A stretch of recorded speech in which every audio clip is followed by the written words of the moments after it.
Bakit may mga hindi magkasundo-sundo sa buhay kahit na magkakapatid na lumaki sa isang bahay, kumain ng parehong pagkain? Mga mag-asawa na ang tagal-tagal na magkasama, hindi pa magkasundo ng mga pananaw sa buhay, ng mga paninindigan. Bakit? Pati sa mga religions, kanya-kanya ng mga paninindigan at bangay-bangayan. Ang ating pag-aaral ngayon, at i-apply nyo agad sa inyong mga buhay kung meron kayong mga kakaibang karanasan sa kapwa, sa kasama na magkakaiba kayo ng pananaw, kanya-kanyang realities. Yan ang ating pag-aaralan sa tulong ng Espiritu ng Diyos. Numbers 22:21-35 ang ating babasahin, puta-putake, putol-putol, kasi i-discuss natin ng installment. 21. Kinabukasan ng umaga, inihanda ni Balaam ang kanyang asno at sumama sa mga pinuno ni Balak kasama ang dalawa niyang utusan. Isang lumang kwento na babalikan natin. Ang background, itong si Balaam ay binabayaran ni Balak para isumpa niya ang mga people of Israel na ayaw naman ng Diyos na mangyari, pero sumama pa rin si Balaam nung siya ay ipinasundo nitong si Balak. May dalawang kasama na mga utusan. So ang lakad na ito was against God's will. Nagalit ang Diyos dahil sa pangyayaring ito kaya't hinadlangan ng anghel ni Yahweh ang daraanan ni Balaam. So the angel of the Lord stood on the way. God was opposing Balaam's travel. At pag sinasabi dito sa Old Testament yung angel of God, hindi mo maintindihan kung angel sent by God or a God mismo in angelic form. In any case, yun ang ating i-consider when we say anghel ni Yahweh. So God was opposing Balaam's travel, very, very obviously, because the angel of the Lord stood in the way to oppose that travel. Balaam was riding on his donkey, and his two servants were with him. Nakatayo sa daan ang anghel, hawak ang kanyang tabak. Nang makita ng asno ang anghel, lumihis ito ng daan at nagpunta sa bukirin. Kakaiba ang nangyari sa kwentong ito, yung anghel na humaharang sa kanilang paglalakbay ang nakakita yung donkey. Only the donkey, the mode of transportation, sees the opposing angel of the Lord. Balaam and the two others, the two servants, do not see the angel of God. So makikita natin dito na localized, minimize ang involvement ng angel, ang nakakakita lang ay yung donkey. At dahil tumigil ang donkey at umiiwas dito sa anghel na nakaharang, Balaam beat it to get it back on the road. So clueless itong among nakasakay, iniiwas siya sa sakuna at sa tiyak na panganib nitong kanyang sinasakyang asno, ay pinagpapalupa niya ang asno dahil umiiwas. Unseeing, ignorant Balaam beats the donkey to get it back on the track.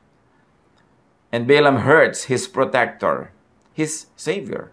Balaam insists on his own way. Kahit pa nga, dapat nakaramdam na siya na may pumipigil sa kanya kasi yung anghel mismo ay nakita nga nung donkey and the donkey was trying to avoid getting in the way of the angel. The donkey and Balaam have different but simultaneous realities. Yan ang sinasabi natin kanya-kanyang reality. Umiiwas yung donkey kasi nakikita niya yung nakaharang na anghel na may hawak na tabak. Ito namang si amo niya, si Balaam, gustong ipagpatuloy yung biyahe nila at pinapalo pa niya yung donkey na tumitigil at umiiwas na ituloy ang biyaheng ito. Kasi hindi naman niya kita yung panganib.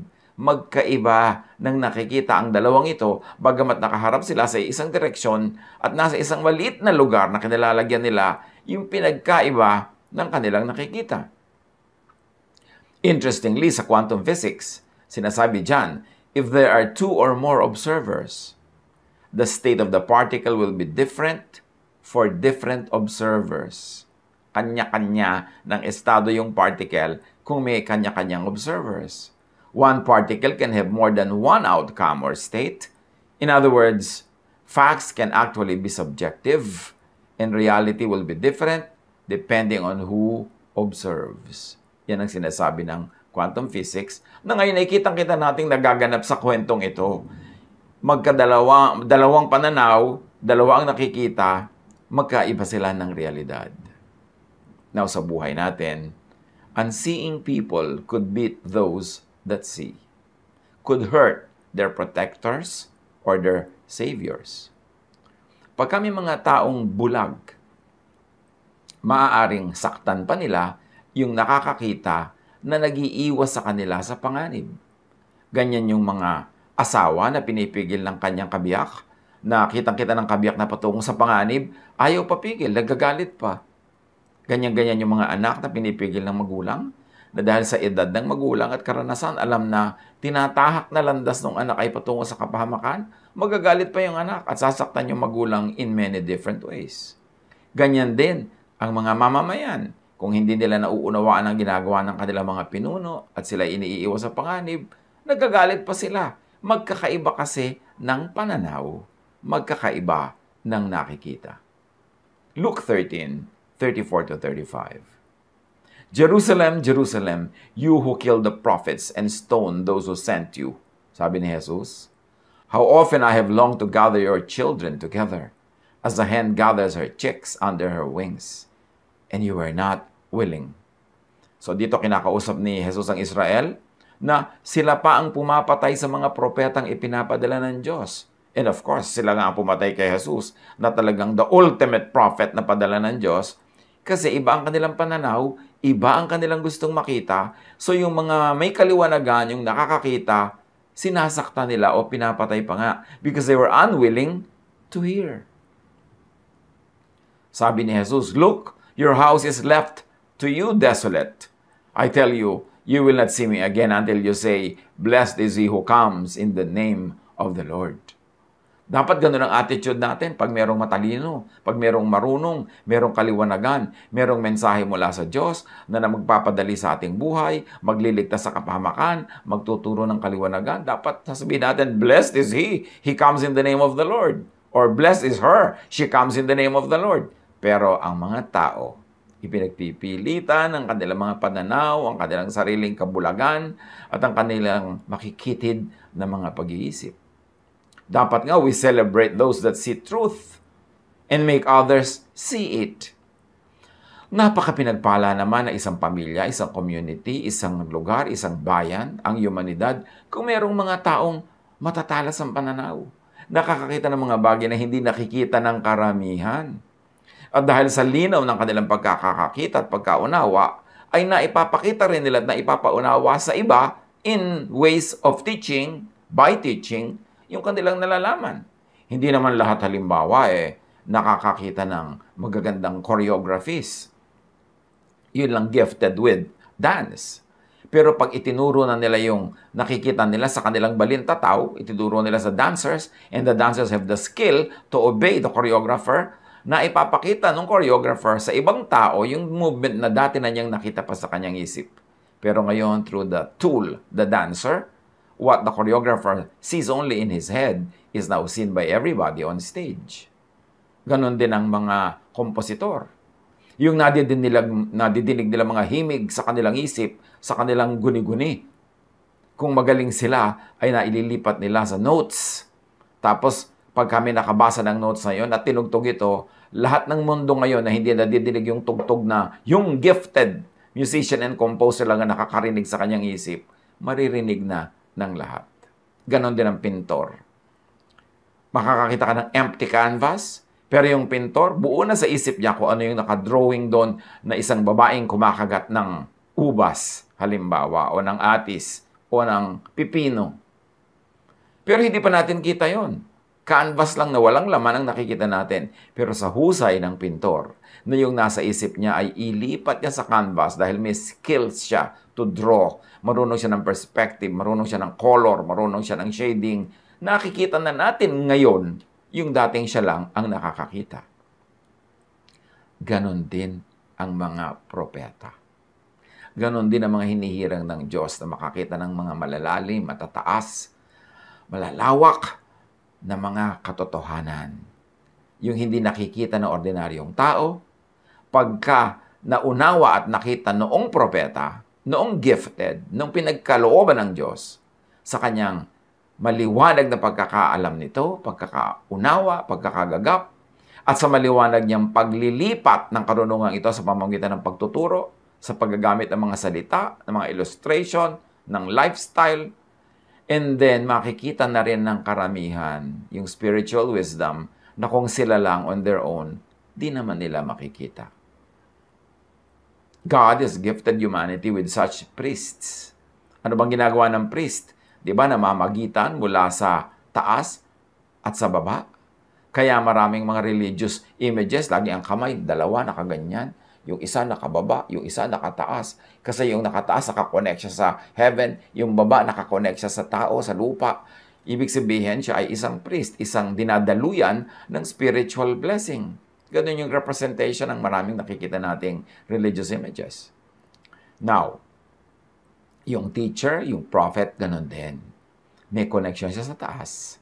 Nakakakonekta yung kanyang diwa na hindi nakokonektahan ng karaniwang tao. Pero dahil sa ibinigay din sa kanya na gift, not only of seeing, but also in gift in making people see through his or her skill in communication, na ipapaunawa din niya sa iba yung mga gift. At sabi ni Jesus, kayo, Israel, pinapatay niyo yung mga ganyan. Regalo sa inyo ng Diyos sa mga propeta, pero pinapatay niyo. Dapat, sabi ganun, hindi niyo na ako makakaulayaw hanggang hindi kayo handang sabihin that blessed is he who comes in the name of the Lord. So, anong nangyari dito sa magamong ito? Magkaiba sila ng nakikita, so magkaiba sila ng gustong gawin. Pero dahil may kapangyarihan itong si Balaam, pinapalo niya ang donkey, so the donkey, napilitan ng donkey na magpatuloy. Torn between two realities and two worlds. May realiting siya ang nakakakita at may realiting nakikita ng kanyang amo. Pero nagamit ang kapangyarihan ng bulag, so hinampas yung nakakakita. Sa pagpapatuloy, ang anghel naman ni Yahweh ay tumayo sa makitid na daan sa pagitan ng ubasan at ng pader. So nung una maluwag ang daan, tumayo lamang yung anghel sa kanilang dadaanan, lumihis ang donkey. Dahil lumilihis ang donkey, pinili ng anghel ngayon na tumayo sa isang makitid na daraanan na merong pader sa isang gilid at ubasan, puro halaman sa isang gilid. So, makitid na ang pwedeng pagpilian ng dadaanan. Tumayo doon ang anghel. Anong lesson ito? Heaven narrows down and limits Balaam's chances at proceeding and extended to us people's chances at proceeding. Pagka hindi ka nakinig sa unang babala na maluwag pa lang at may mga marami pang choices, kinikitira ng langit ang lalakaran mo para makontean ka at mabawasan ang mga choices para mapilitan kang sumunod. At yun ang ginawa ng anghel, tumayo siya sa pagitan ng pader at ng mga halamanan na makapal, wala nang pupuntahan yung donkey. Sa quantum physics, sabi, all possible futures are happening all at once. Observation collapses it to just one possible future. When a certain future collapses, it will have a determined chain of events following it. A1 leads to A2, etc. B1 leads to B2, etc. So maraming choices ang buhay.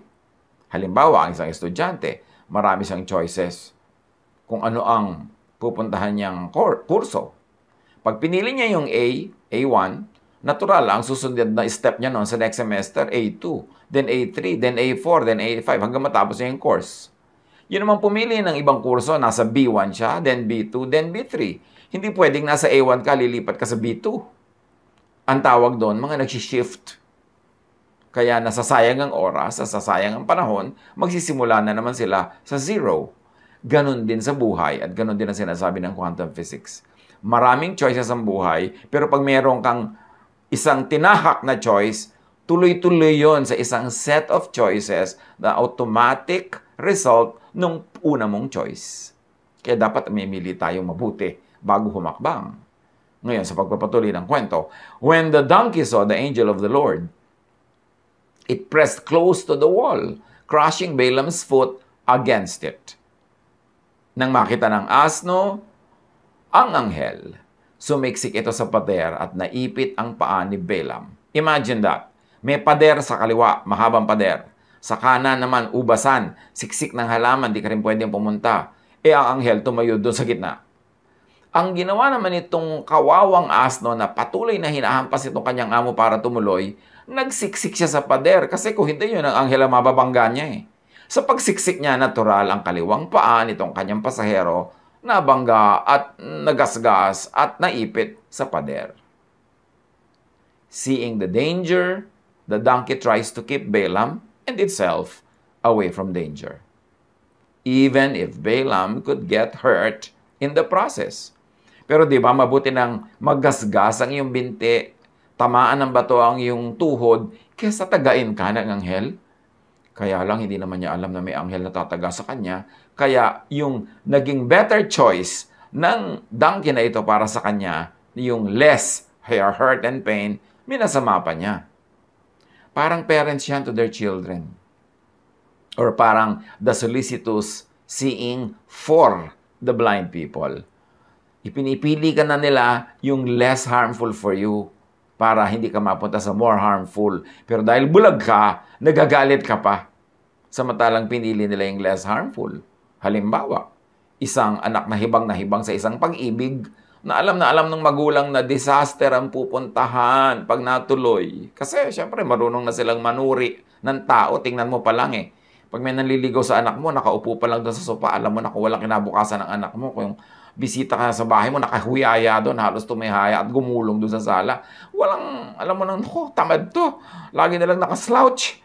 At saka bisita pa lang siya dito, masyado lang at ease. So, may mga parameters para matingnan mo yung character. Although hindi naman 100% correct, yung parameters na yan. Pero 99% correct.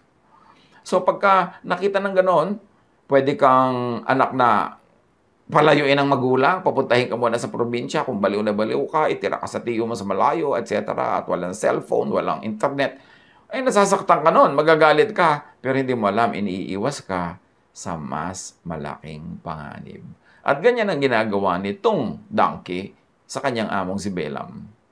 O anong nangyari sa pagpapatuloy na ating pagbabasa? Kaya't muli itong pinalo ni Balaam. Pinagmamalasakitan na nga siya, pinalo pa niya. Ngunit ang anghel ay humarang muli sa lugar na wala nang malilihisan ang asno. So pinalo, so nakakailihis pa rin ng konti. Meron pa rin konting space. Now the angel of the Lord leaves no room for Balaam's further advance. Ganyan ang Diyos sa buhay natin. Pag ang tigas ng ulo natin, binabawasan yung choices. Pero pag ang tigas pa rin, halos wala ka na talagang choice. Papipilitan ka na. Nang makita na naman siya ng asno, nahiga na lamang ito. Kaya nagalit si Balaam at muling pinalo ang asno.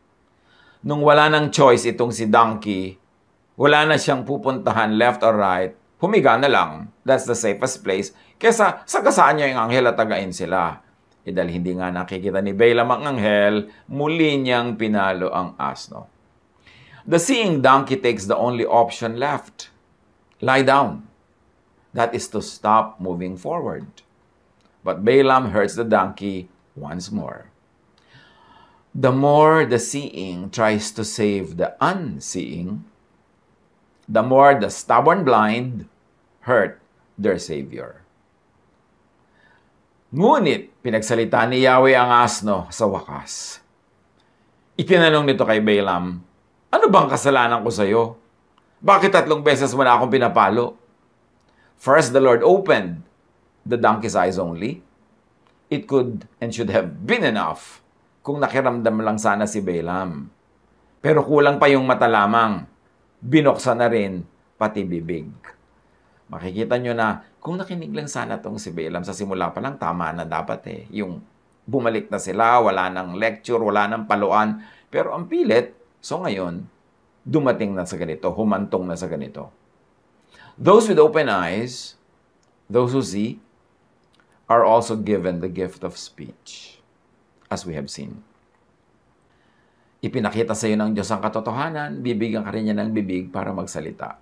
Lalo't matigas ang ulo noong hindi pa makuha sa pakiramdam. Kailangan pa talagang turuan clearly, may kasamang gift of speech, yung gift of seeing. And all of that para mailipat sa mga bulag at sa mga bingi yung katotohanan na dapat nilang marinig. It should be profitable for the unseeing to hear those that see, and to see through those that see. Malaking biyaya sa atin pag merong marunong na nagtuturo sa atin, merong maalam, merong may karanasan, merong may edad, merong spiritual discernment, kasi tayo ang makikinabang sa kaliwanagan nila.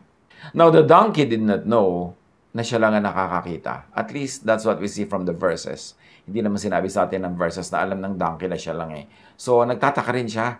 Bakit siya pinapalo? Bakit siya pinaparusahan samantalang maganda ang ginagawa niya? Pero patuloy pa rin siya naging matapat na donkey hanggang sa kaduluduluhan na lang na hindi na siya pwedeng hindi kumibo. Kasi buhay at kamatayan na talaga yung nakalaan doon, yung nakataya.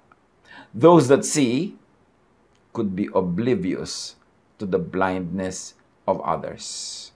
Pwedeng, dahil nakakakita ka, hindi ka aware na bulag yung iba. Sinabi ni Balaam sa asno, "Pinalo kita sapagkat ginagawa mo akong hangal. Kung may tabak lang ako, baka napatay na kita." Lucas talking. Iniiwan siya ng asno sa tabak. Pero siya, kung siya ang may tabak, tatagain niya yung asno. The unseeing could be so set in their own vision, could be more destructive if only they could. Ganon yung mga hindi nakakakita, yung mga bulag.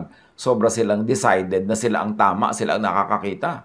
At kung sakasakali lang na may mas makapangyarihan pa sila, mas makakapanakit pa sila yung mga bulag na yan. Sinabi ng asno kay Balaam, "Hindi ba't ako ang iyong asno? At sa simula pa'y ako lang ang sinasakyan mo? Ginagawa ko ba ito sa'yo?"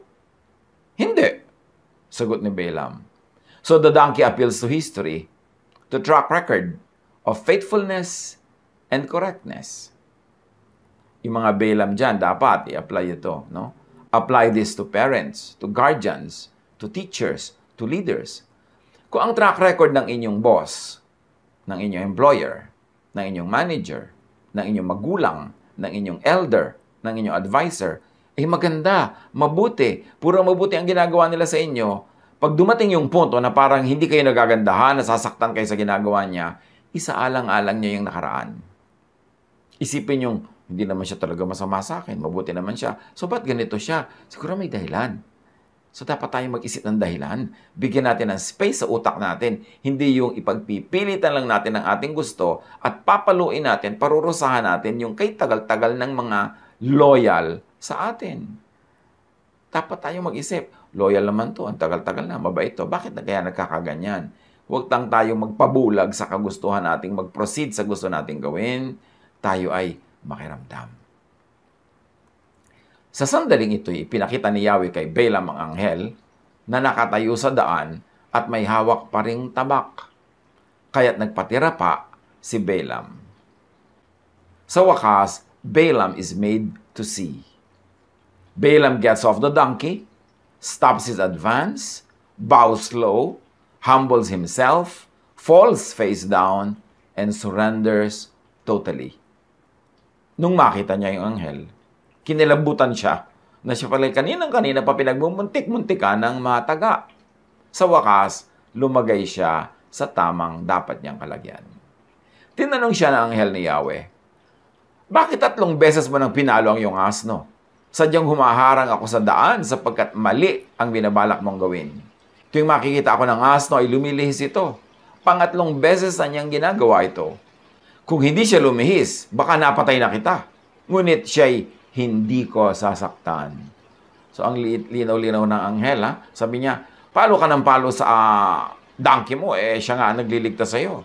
Kung talagang hindi pa siya lumihis at hindi siya tumigil, tatagain kita, pero siya hindi ko tatagain kasi ikaw naman yung guilty at hindi siya. Why beat the donkey that sees, that serves you well, that defers to the angel of the Lord that saves you?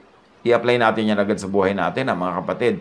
Sino ang mga donkey sa buhay natin na mas nakakakita, mas malinaw ang isip, mas may concern sa atin, at kahit na pinaparusahan natin, pinapahirapan, tinitikis, ay patuloy pa rin nagmamalasakit sa atin. I-apply agad yan. Sino? Dapat nyo yan mahalin, dapat nyo alagaan, hindi paluin at hindi natin gawa ng masama.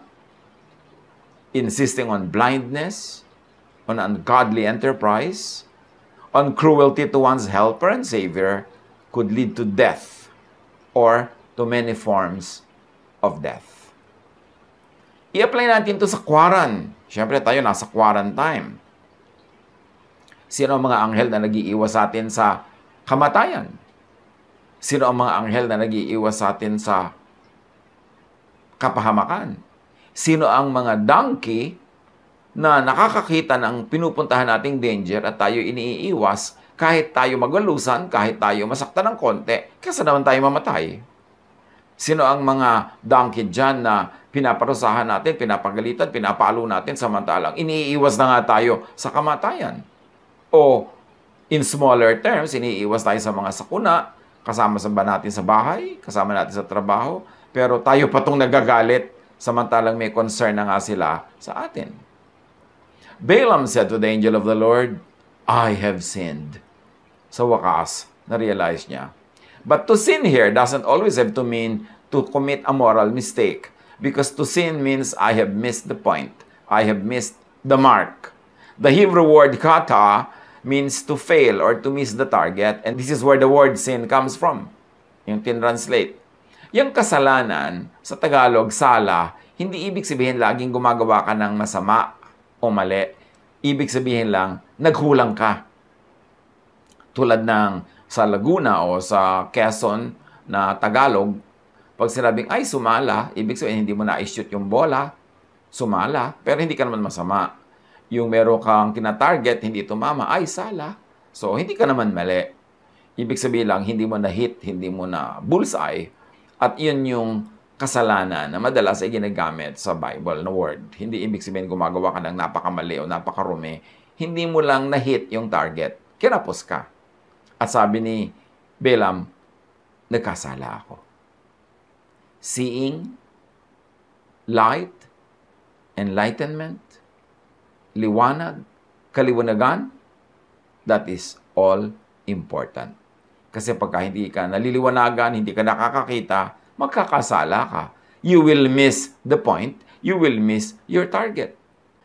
So sabi niya, I did not realize you were standing in the road to oppose me. Now, if you are displeased, I will go back. Academic naman, ano? Sasabihin pang if you are displeased, eh hinaharang na nga siya. Seeing, light, enlightenment, liwanag, kaliwanagan, should lead to pagbabagong loob and to obedience. Pag in-apply natin itong kwentong ito sa ating buhay, when life does not go the way you want it, plan, have embarked on, and began, makiramdam sa pangyayari. Makiramdam sa donkey ng iyong buhay, makiramdam sa angel of the Lord. Job 38:36, who has put wisdom in the inward parts, or given understanding to the mind? Siyempre ang Diyos. Ang angel of the Lord. Ang prophet of the Lord. Kailangan marunong tayong makinig, makiramdam. Huwag tayong papalag-palag agad pagka medyo kakaiba't hindi tayo sumasangayon. Makinig tayo. Lalo kung may track record yung tao na siya ang madalas o laging nagiging tama, siya ang dinadaluyan ng pagpapala, ng karunungan, liwanag. Tingnan natin yung history, yung track record para matuto tayong makinig at makiramdam kahit hindi tayo sangayon agad. Ephesians 1:17, I keep asking that the God of our Lord Jesus Christ, the glorious Father, may give you the spirit of wisdom and revelation so that you may know Him better. So, kailangan ng spirit, kailangan ng revelation to know God better. It means we really don't know God that much. So, pag may nagpapaliwanag, papakita ng mga hindi pa natin dating nakikita, magpasalamat tayo.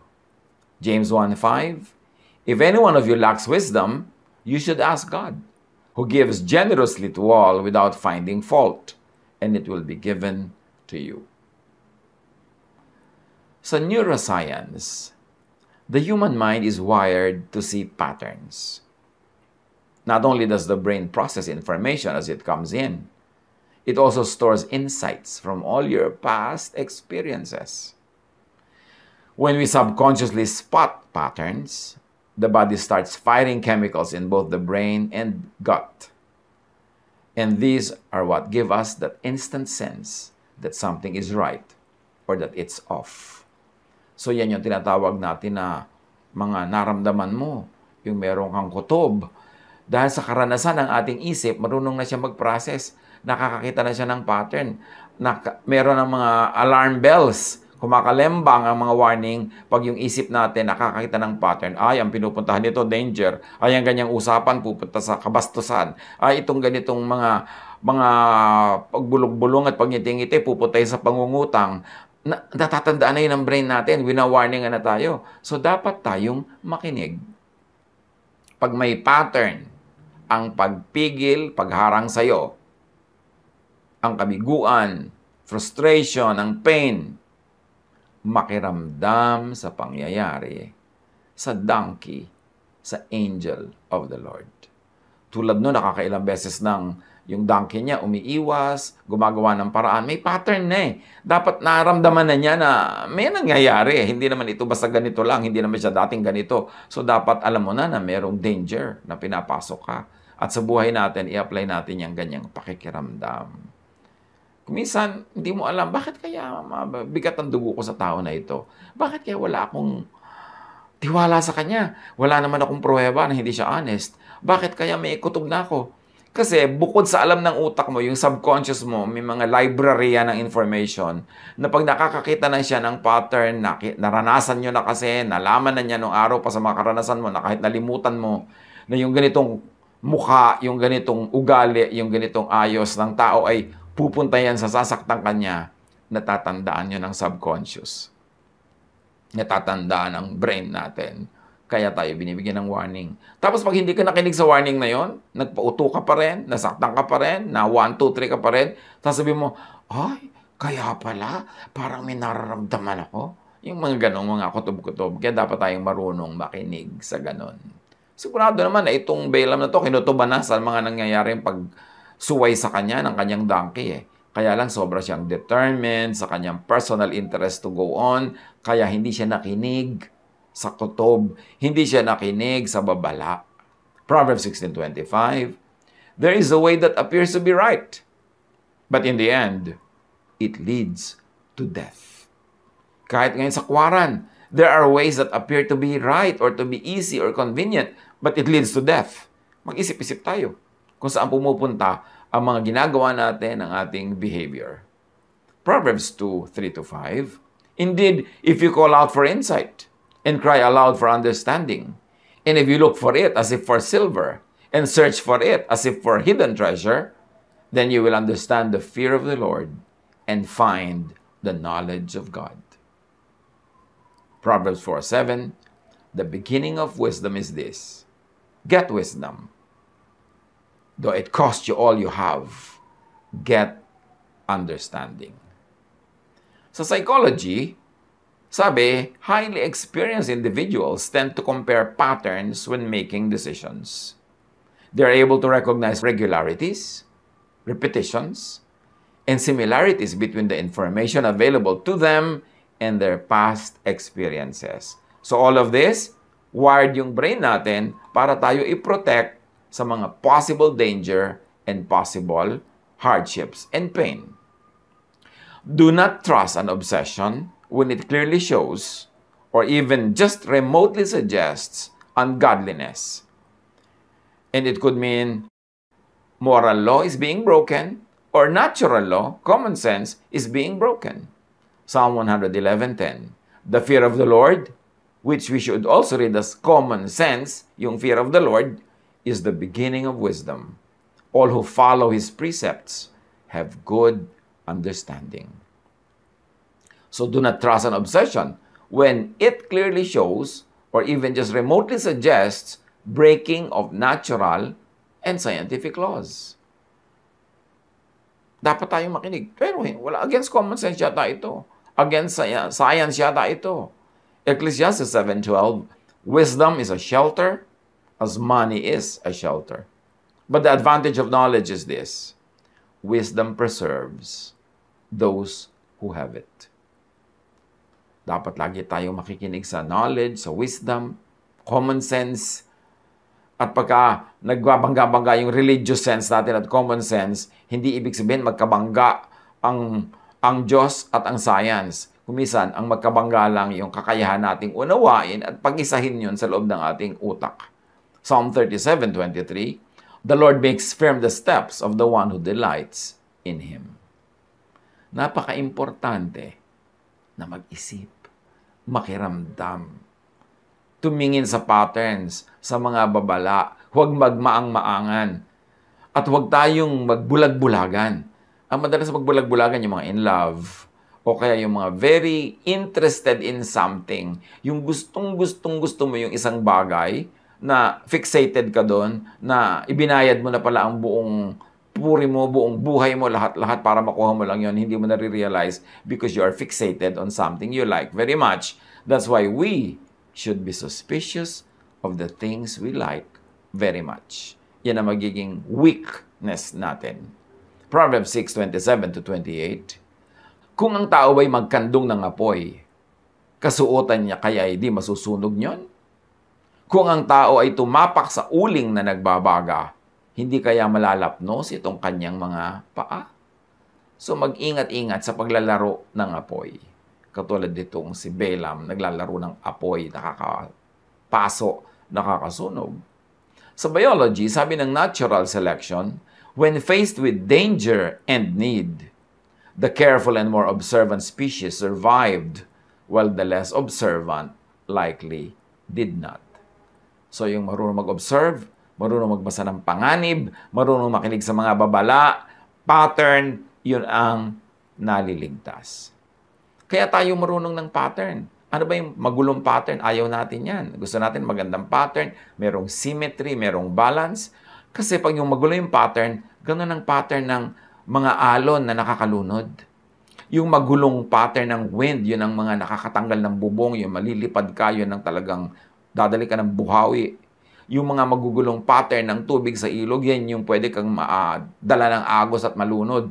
Kasi under normal circumstances, pati galaw ng tubig may balance, may beauty. Ang galaw ng wind, graceful. Ang galaw ng alon, merong choreography. So, naka-wire yung utak natin na pag nakakita tayo ng kakaiba, ibig sabihin nun, danger. At yung marunong magbasa ng danger dahil nakakakita ng kakaiba ay maliligtas. Halimbawa, kakaiba naman itong kumari natin na to, sobrang magiliw, sobrang mabait, punta dito sa bahay, nagdadala ng leche flan, nagdadala ng mga bulaklak, nagdadala ng mga ulam. Eh yung pala may relasyon na sa asawa mo, no? Kaya kailangan makakita ka ng may pattern. Bakit kakaiba ang pattern nito? Wala na yata ito sa normal. Kasi pag wala sa normal ang pattern, you should read it as danger. Merong sobrang nakikipagkaibigan sa iyong anak na kapitbahay. Yung pala gusto na niyang i-abuse yung anak mo. Yung binibigyan ng laruan, binibigyan ng pagkain, binibigyan ng pera. Mas pangit na pattern na yan, hindi na yan normal. Kaya dapat marunong tayong magbasa ng patterns. At yung ganyang patterns, natatandaan ng utak natin. Natatandaan ng ating subconscious. Kaya iba yung maraming karanasan, yung may edad, marami nang na-exposure, marami na siyang natandaan, kaya wiser na siya dapat. Pero dapat nakikinig. Remember, binubulag tayo ng ating desire, ng great interest. Pagka nakikita natin yung mga dangers na may pattern, ini-ignore natin kasi gustong-gusto nating kunin yung gusto nating makuha. So just do not readily, easily trust an obsession. Because obsessions could carry built-in blinders. Para yung sa isang Pacific Island, yung mga unggoy doon, pag gustong hulihin ng mga tao doon, matatalino yung mga unggoy, hindi nila mahuli. Doon sa island na yun, merong mga malalaking coconuts. Ang ginagawa ng mga islanders, gumagawa sila ng maliit na butas doon sa bao ng buong nyog. Yung buo, parang bola. Lalagyan nila ng kaprasong butas at lalagyan nila ng makinis na bato sa loob. Kasi gusto-gusto ng mga unggoy yung mga bato na ito. So, dating si unggoy, sisilipin niya yung butas noong bao, noong nyog. Makikita niya yung magandang kikislap-kislap na makinis na bato. Gustong-gusto niya yon. Isusuot niya ngayon ang kanyang kamay sa butas. Kasyang-kasya yung kamay ng unggoy sa butas. Yun ang na-perfect na ng mga natives doon na size ng butas. Pagka ngayon na ipasok na ng unggoy ang kanyang kamay sa loob ng butas, dadakmay niya yung bato sa loob, hawak-hawak niya, o pag ilalabas na ngayon niya ang kanyang kamay, ano mangyayari? Hindi niya mailabas. Kasi malaki na ngayon yung kamao niya, may laman ng bato sa loob. May hawak-hawak ng bato, lumaki na yung kamao niya. Hindi na niya ngayon mailalabas. At dyan nahuhuli ng mga tao dun sa island na yun na maunggoy. Bakit? Ano man ang mangyari, magkamatayan man, hindi nila bibitawan ang bato.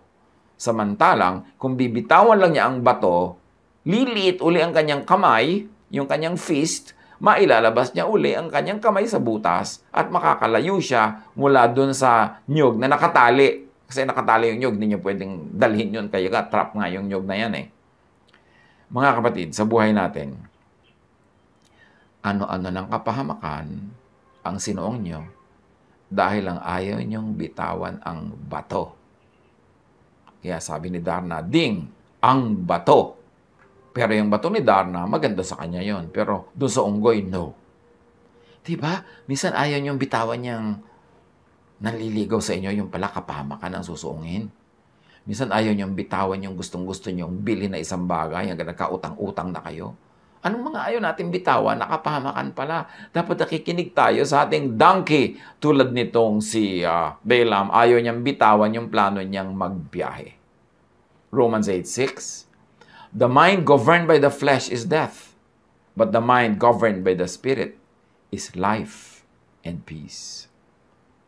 Proverbs 11:6. The righteousness of the upright delivers them, but the unfaithful are trapped by evil desires. Kaya ang desire, pagka hindi natin yan kinontrol, tayo ang kokontrolin yan. Just do not readily and easily trust an obsession, because obsession could, in and by themselves, be blinders. Yung mga plano natin, mga gusto natin, sila na mismo kumisan ang pambulag. James 1:14-15. But each person is tempted when they are dragged away by their own evil desire and enticed. Then after desire has conceived, it gives birth to sin. And sin, when it is full grown, gives birth to death. Kanya-kanyang realities. Test your reality. Test your reality against the reality of your donkey.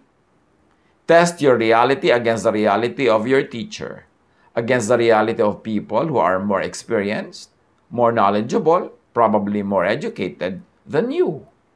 Makiramdam sa events, sa outcomes of events. Sabi sa Matthew 7:18-19 ni Jesus mismo, a good tree cannot bear bad fruit, and a bad tree cannot bear good fruit. Pag maganda ang puno, maganda ang bunga. Pag pangit ang puno, pangit ang bunga. So, kung ang ating nakikita mga bunga ay pangit, pangit ang puno. Tulad nung nagagasgas na yung mga tuhod nitong si Balaam sa bato. Yung ibinaba na siya ng donkey, yung umupo na. Ayaw siyang sundin. Di ba, pangit yung mga bungang nakikita niya? Kasi pangit ang punong pinanggagalingan. Lumalabag sila sa kagustuhan ng Diyos. Of course, hindi naman 100% na pag may bad tree, bad yung fruit. At kung may bad fruit, bad na nga yung tree. Kasi you should leave just a little room for time and chance. Kasi sabi sa Bible, time and chance happens to all. Pero konti lang. Most of the time, pagka bad yung fruit, bad kasi yung tree. Pag bad yung product, bad yung procedure, bad yung method. Every tree that does not bear good fruit is cut down and thrown into the fire. Or, every enterprise that is not good, coming from a good intention, done in a good method, is punished with failure. So even failure in our life is a lesson. Ang ating mga kabiguan, ang ating mga pagbagsak, ang ating mga sakit, ang ating mga pagdurusa, lesson din yan. Ibig sabihin, bad fruit yan, may pinanggalingan yan na bad tree. Sa mga pagdurusa natin sa buhay, ano yung mga bad trees na nagluwal sa mga hirap, sakit ng buhay natin, cause and effect. Pagka yung effect ay pangit, bad yung cause. Manuri tayo. At kahit may kanya-kanya tayo mga realities, huwag natin ipagpilitan yung reality natin kung yung reality naman natin, ang dinadala sa atin ay kalugihan, kahirapan, kasakitan. Ibig sabihin, dapat tayo magpalit ng reality. Dapat nating makita ang mga bagay-bagay from the point of view of other people who are successful, who are happy, who are convenient, who are healthy. Huwag natin ipagpilitan yung paraan natin kung eto na nga dinadala na tayo sa katakot-takot na kahirapan at kalugihan. Kanya-kanyang pananaw. Pero kung ang pananaw nyo ay nalulugi kayo, lagi, dinadala kayo sa kalugihan, be willing to look at the world, to look at life from other people's realities and points of view. Lalo kung sila ay anointed, lalo kung sila ay blessed by God with enlightenment. Paano ito i-apply sa ating buhay? Reviewin, suriin, at hanapan ng application. God bless us all.